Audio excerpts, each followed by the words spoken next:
Thank you. We're really happy to be here to tell you a little bit about NSF and answer any questions you may have later. So Kathy and I will discuss a little bit about NSF, and then we'll take some questions from you. So let's see. Okay.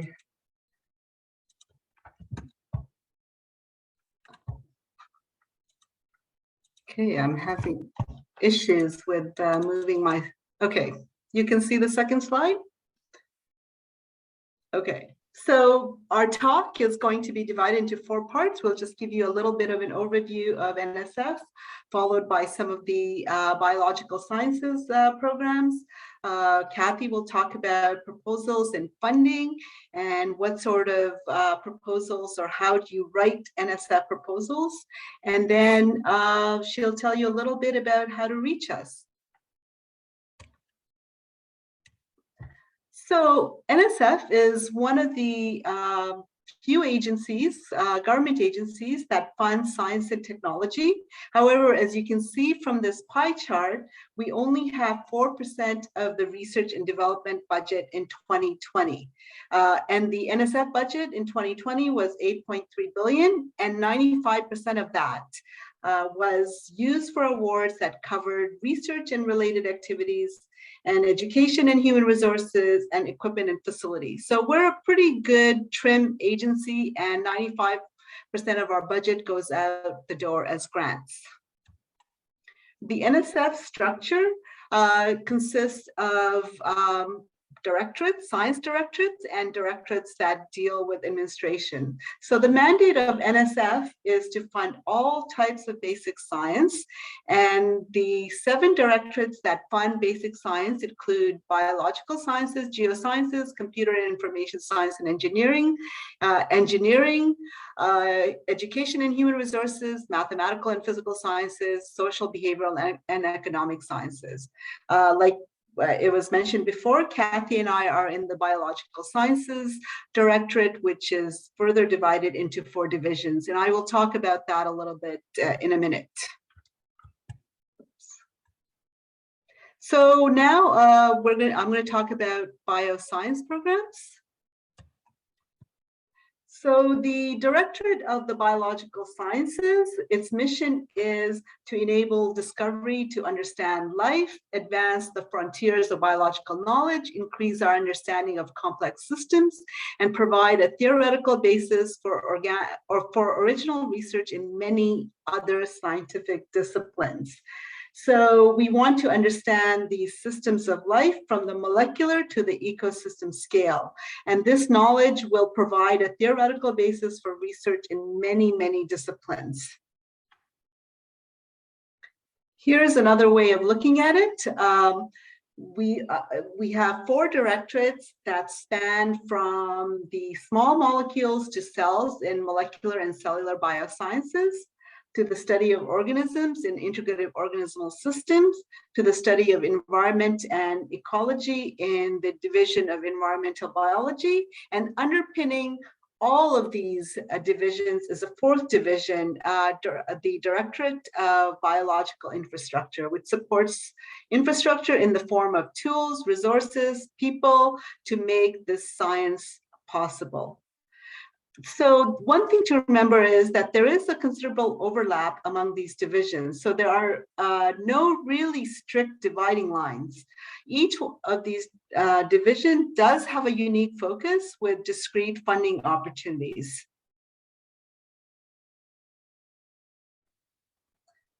Before I go into the different divisions, I want to talk about a little bit of the bio priorities in the 2022. These current bio priorities are similar to the ones that are the priorities of the federal government. Each priority is guided by basic research questions with long-term goals for societal benefits. So we have the emerging infectious disease, which you probably can guess, is very, very topical.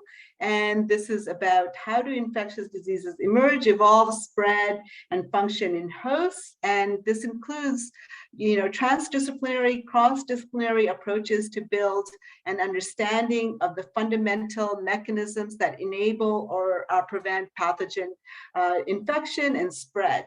And really the idea behind this is to accelerate development of applied and translational products to eventually mitigate emerging infectious diseases. The second priority is life on a warming planet, and this is directly concerned with global climate change.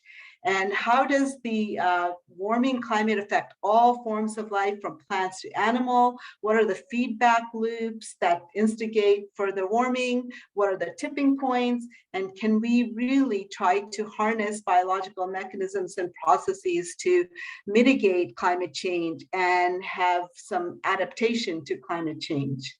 The third priority is biotechnology to advance the bioeconomy. And these are cross-cutting advances in biology, computing, engineering, and mathematics to spur developments in biotechnology that drive innovation of the US bioeconomy. Okay. And the fourth is integrating across the biological sciences. And this is really important. Like I said, there are no real clear divisions in biology. You can go from the molecular to the ecosystem. And so really we need to integrate biology to address grand challenges such as the emerging infectious disease and life on a warming planet. And the last is broadening participation in bio as across NSF. We recognize that increasing participation and representation in the STEM workforce is critical to better science, to have better economic outcomes, and a better workforce.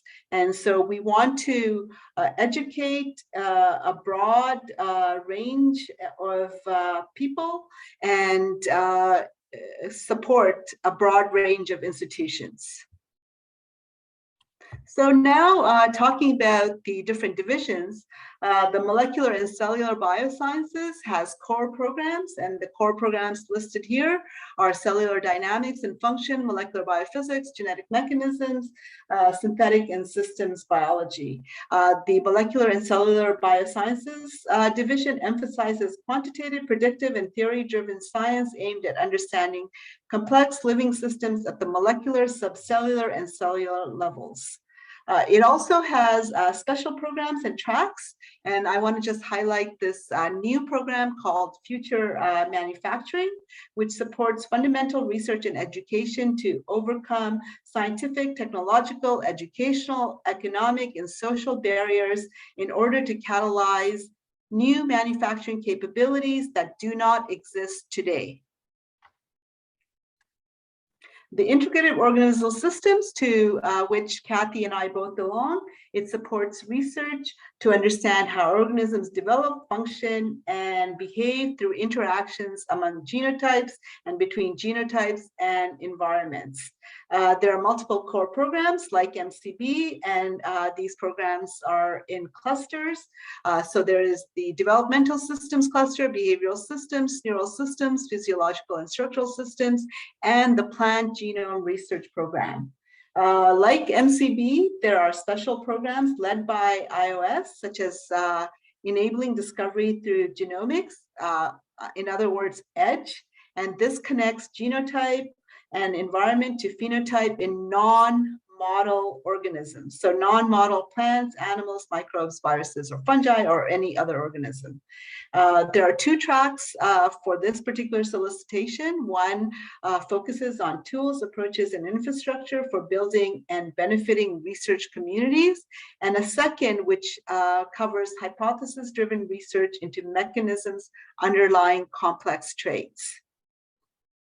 The third division is the Division of Environmental Biology, and it supports research on evolution, functional relationships, and interactions of populations, species, communities, and ecosystems.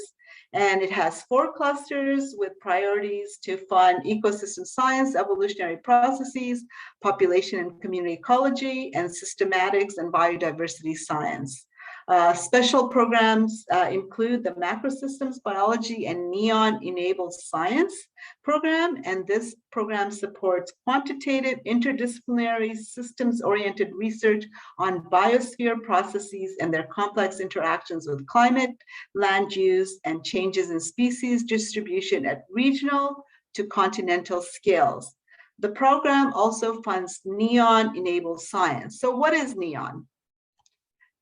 NEON is an acronym for the National Ecological Observatory Network, and this is the Biological Sciences Directorate's largest facilities investment. This network is a unique resource that scientists can use to study a variety of continental scale research questions that would not be otherwise possible. It provides data to use in meeting priorities such as mitigating climate change and predicting the pandemic. So you see dots on this map, and each dot on this map shows you one of the ecological observatories in the NEON network. So this is really important, and in NEON there is standardized regular sampling over decades of the entire US, and these are standardized measurements that are performed the same way. There are terrestrial sensors and air sensors, and basically 181 different types of measurements that anybody can have access to. So this is a really good resource for the scientific community. NEON is administered by the last but not least division of Biological Sciences, and this is the Division of Biological Infrastructure that supports infrastructure to advance fundamental biological research. The Division of Biological Infrastructure invests in innovation and capacity building, cutting-edge research infrastructure, which would include technologies, institutes, and centers, and mid to large-scale facilities. Besides NEON, another example of a facility that DBI provides support for is CYBERS, and this is the large cyber infrastructure project to support large-scale data management and analysis. The other part of Division of Biological Infrastructure is human resources. And so DBI supports human resources, including the research experience for undergraduate science programs, postdoctoral fellowships in biology, research coordination networks, and many other programs that support education at many different career levels of scientists, biologists. So one really important thing to remember for the Biological Sciences Directorate is that the core programs do not have deadlines. So really there are 365 deadlines a year. We want you to submit your proposal when it's ready. So whenever you think that your proposal is in best shape, that's when you submit. There are no limits to the number of submissions as a PI or co-PI. You can have collaborative proposals where you can have a number of PIs and co-PIs. The review process is the same as before, and it consists of panel review where you have people from many different areas of biology in a panel, and also ad hoc reviewers who are specialists in the field. There are multiple panels per year, and our goal is to get you a decision, either an award or a decline, within 6 to 8 months of the submission. I want to highlight now two programs that are integrative. So one of the priorities for the Biological Sciences Directorate is to integrate biology. And these two programs, the Biology Integration Institutes and the Integrative Research in Biology, are ways to do this.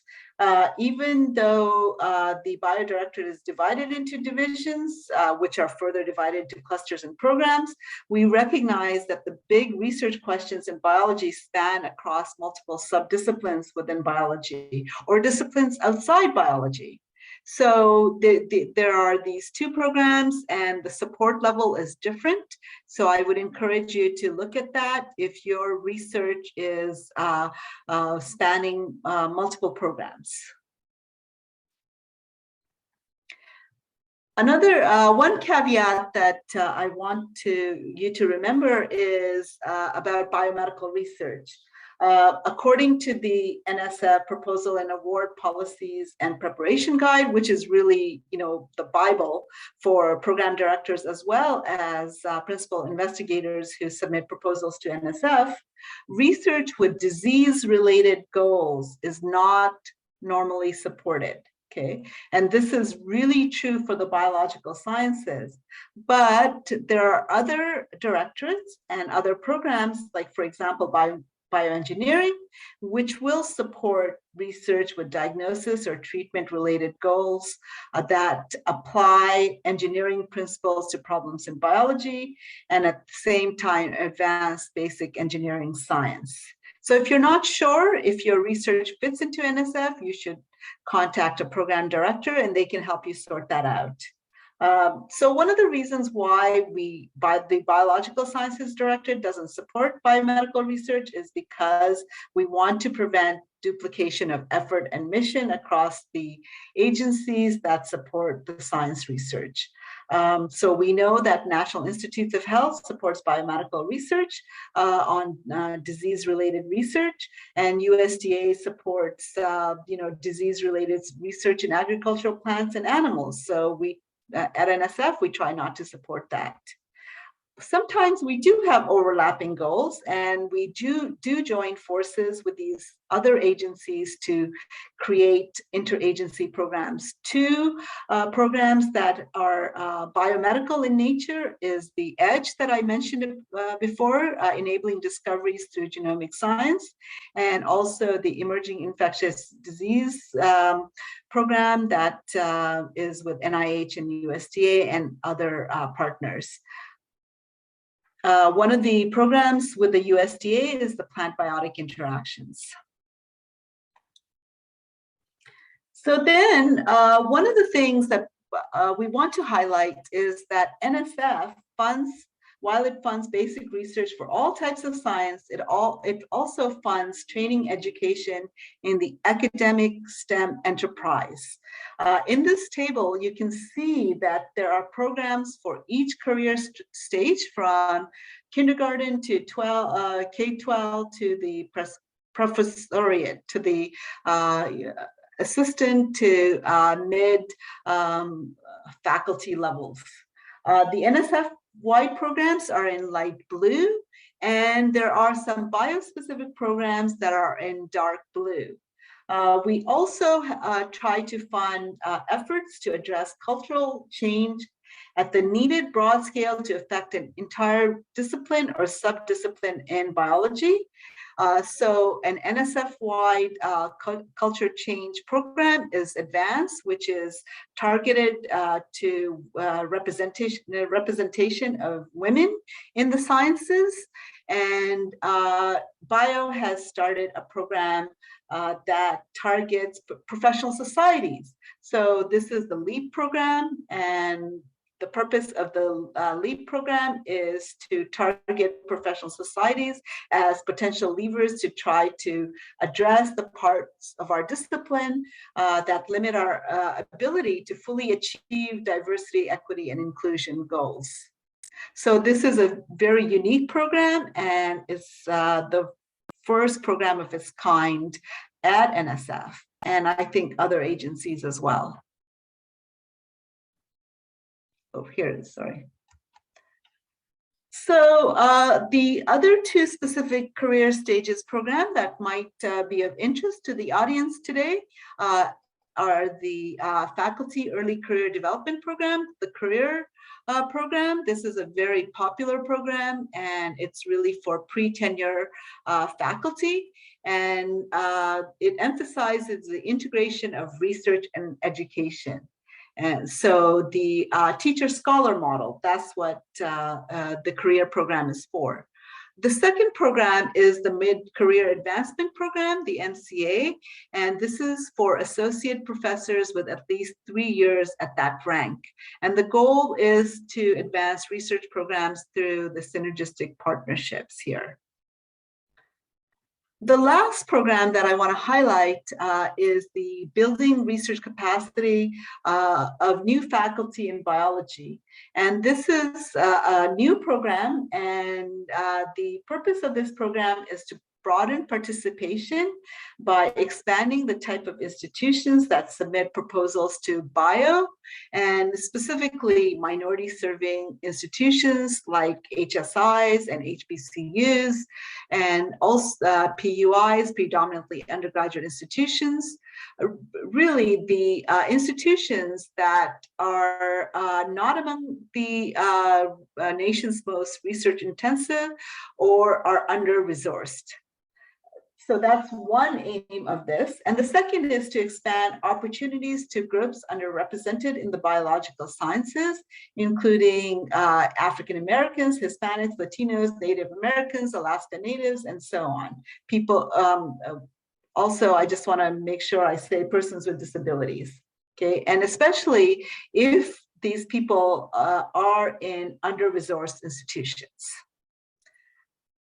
So all of the proposals that you are going to submit are going to be through this research.gov. It used to be Fastlane, but Bio has moved to research.gov.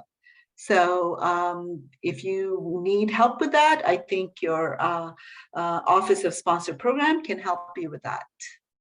So I think this is all I'm going to say about NSF and Bio, and Kathy is going to continue with the next section about proposals and funding. Okay, thanks, Mamta. So you could go to the next slide, please. Okay.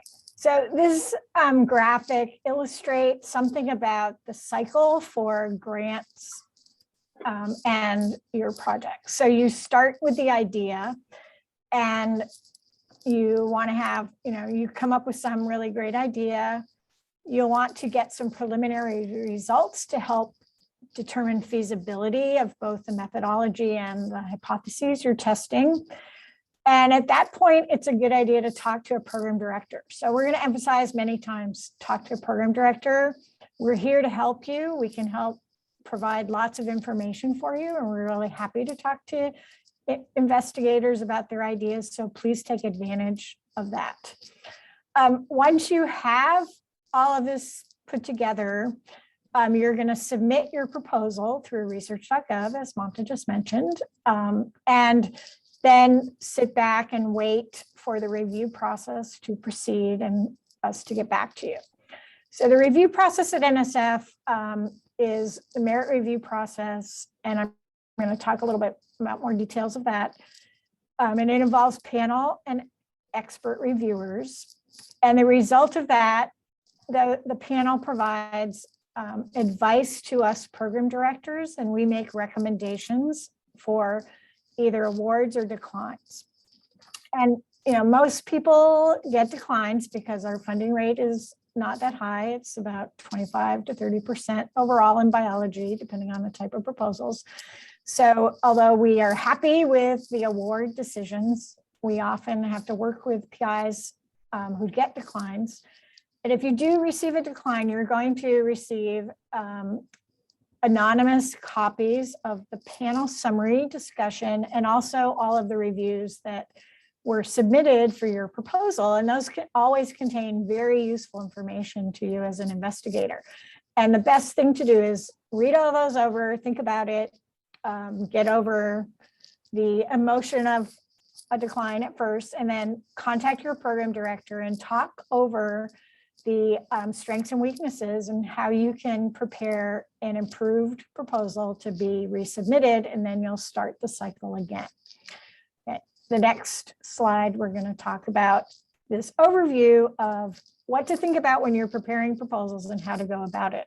So the first thing is to identify the most appropriate program for your proposal. And again, this is where we as program directors can really help you, because NSF has many new programs all the time, and we often know more about them than you might, and we can help direct you to the correct and most appropriate program. And one advice in doing this is to write a one-page summary of your project with the hypotheses and questions, overall goals and objectives, the experimental design or plan, and a little bit about the broader impacts activities, and send that to multiple program directors if you think there's more than one program that might be relevant, or to the most appropriate program director that you think is related to this. And then we can go discuss it among ourselves and with you and help provide advice to you about the next steps.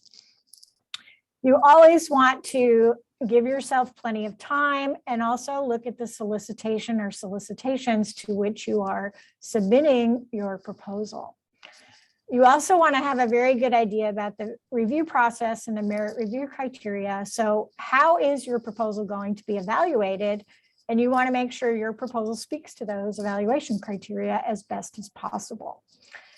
And again, follow the guidelines in both the solicitation and the NSF Proposal and Award Policies and Procedures Guide.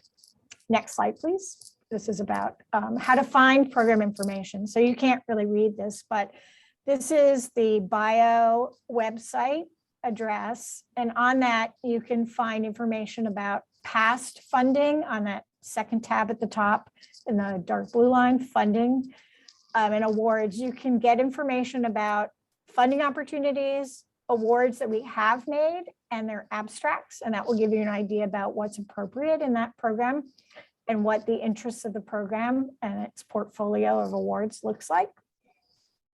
You can also, the yellow arrow is pointing near the staff. You can find us under the staff.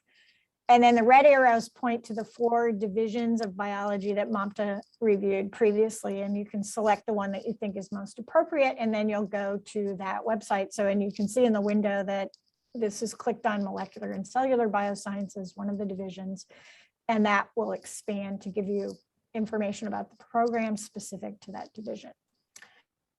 Okay, so that's how you find the information to contact us. Then in terms of the merit review criteria, these 2 apply to everything that NSF does. So intellectual merit and broader impacts.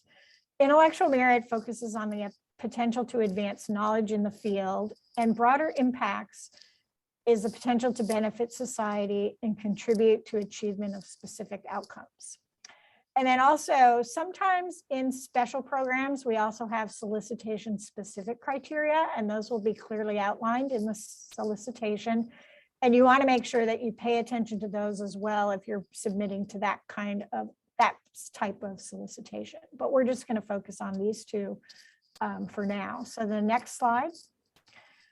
These are the 5 review elements for both intellectual merit and broader impacts. And so this is what we ask reviewers to comment on when they write reviews. So again, keep in mind how your proposal will be evaluated and make sure you speak to these elements in your proposal. So how will the work advance knowledge under intellectual merit and benefit society under broader impacts? How creative and potentially transformative is the work? Is it going to advance the field, fill an important gap that's not known? How sensible, feasible is the work plan? Does the plan mirror what you say you're going to do? So if you propose a hypothesis, do your experiments outlined actually test those hypotheses? How will you know if you succeed? Is there a way to assess progress and to adjust midway if something is not working the way you expect it to? So do you have alternatives, either alternative methodologies or alternative approaches, or things you'll if this doesn't work, I will do this, that kind of thought process. The reviewers are also asked to look at the qualifications of the team involved, of the researchers, and the resources and support available. And this is why, as part of the proposal, we ask for information that allows the reviewers to address these number 4 and 5. The next slide. So for successful proposals, and this is sort of an approach to think about as you write your proposal, first of all, write to your audience, know who your audience is. So as Mamta mentioned, most of our core proposals, at least, are reviewed by both expert external reviewers, where we'll send a single proposal to a reviewer to give their review of it from their perspective. So for that, you need to write to the expert audience and provide enough details for them to know what you're doing and how it will advance the field. But we also do panel reviews where we have more generalist panelists, and each panelist will review multiple proposals, but they may not be experts in the field. And so you need to also write to them. You need to emphasize the importance of the project for a general biological principle, for example. You have to keep reminding, this is why I'm doing this. This is going to achieve this goal. You want to make sure you frame the project with a big picture biological principle in mind. Identify gaps in the field that your project will fill and how it will fill it. Emphasize the innovation or the novelty of what you are doing. You also want to provide proof of concept. So this applies to intellectual merit in terms of preliminary data and your experience, perhaps publications or non-published data that you can help to support what you're doing, both the experiments and your ability to do the methods that you're proposing, you or your collaborators. Proof of concept for broader impacts is often the track record of the PI in whatever activities it is that you're proposing to do. You want to describe what you expect is going to happen in both your experiment and your broader impacts, and relate back to your initial big picture that's in the framing. So close the loop in terms of what you're proposing to do for your project and how it relates to a biological principle. That's okay, you can go to the next slide. We want to spend a little bit more time on broader impacts because this is much less clear to investigators sometimes. So the real idea is, how is this going to benefit society? And there are many, many ways to benefit society. And these are some of the examples that NSF has in the Proposal and Awards Policy and Procedures Guide. But there are others, and if PIs come up with really innovative ideas and can show how it will benefit society, we welcome those in the broader impact section. So broader impacts can be related to the research results itself. So if you're going to investigate some interaction between plants and pathogens and understand that mechanism in a more thorough way than is known now, and that may help with future applications to make sure that that pathogen no longer impacts those plants, then that would be a broader impact of your work, something that the results will lead to in the future. And some biomedical applications can be broader impacts, but as Mamta mentioned with the non-overlapping NIH, those kind of things should not be the goal of the research component, but it could be a broader impact of the results of the basic biological research that you will conduct. Enhancing infrastructure for research and education and expanding partnerships for this is an important goal. Workforce development, increasing scientific literacy and public engagements for public outreach. Promoting teaching, training, and education, and broadening participation. All of these are broader impacts of the work. However, because it's listed like this, we do not want you to think about the fact that you need to do all of these things in a given proposal. For broader impacts, you really should focus on things that you have the resources and the interest in doing that relate to the research and that are doable. And you certainly should budget for these in your budget. So let's say you want to develop you have a partnership with a local museum and you want to develop an exhibit for this museum that's related to the research that you're proposing to conduct. The association with the museum, the development of that exhibit, hiring people to help with that, all can be put in your budget for the broader impacts goal of engaging the public in science. Okay, the next slide, please. So basically, that's that. We can answer more questions and more specifics if you want. And our last component of the talk is how to reach us. So please keep in touch with us, ask advice of your program directors. We have blogs that go out for bio. So the Bio Buzz, the one that we have the picture of here, is the Bio Directorate's blog, but the other 4 are the blogs of the individual divisions, and all of those are important to keep in touch with, especially if you're aligned with a specific division. All the divisions have been holding monthly virtual office hours. So for example, the iOS one is on the 3rd Thursday of the month at 1 p.m. Eastern time. These are advertised in the blogs, and each month they are on a specific topic usually, and there are several program directors available to answer questions. So these are run like a webinar, but there is Q&A at the end. And the topics are advertised in the blogs. You can subscribe to NSF alerts to get announcements of new solicitations and deadlines and even job opportunities, and follow us on social media. And the next slide is about that you can work at NSF as well. So you can work for us and with us as reviewers and as panelists. So if anyone is interested in doing that, you can always contact your program directors and send a CV, and we will consider you for that. And we also have rotating program director positions where people come on loan for their institution for from 1 to 3 years to work as a program director. And so we have a large turnover of program directors to get new ideas and also to allow people to bring back information to their institutions. Science assistants are hired for 2 years, 1 to 2 years, and they can be people with bachelor's, master's, or PhDs to help us in the divisions. Science advisors and division directors and program directors are PhD level. So all of these positions are open at various times, and we welcome the community to participate, and we're really interested in broadening participation among the people that are involved in these jobs. So we welcome you to talk to us about these or to apply. And lastly, I think we're done. We really thank everybody, Dr. Dixon, Dr. Rawat, for your time and your experience, and Dr. Desmond, Dr. Vela, thank you so much for everything.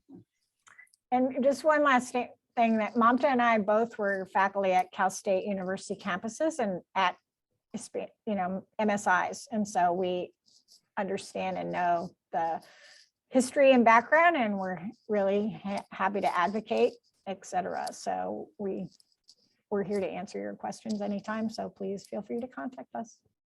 Well, as you can see, a lot of people like your presentation. Outstanding presentation. You see it on the chat. And you can share those slides with everyone too, so those are all good for them. Yeah. And they have active links in them to some of the solicitations, so that should help. Thank you, thank you. And everybody, please do the surveys. Doesn't take more than 5 minutes to answer the survey. We will really appreciate it before you leave or as you leave. Thank you. Thank you so much. Yeah, it was fun. Thank you. Bye. Bye.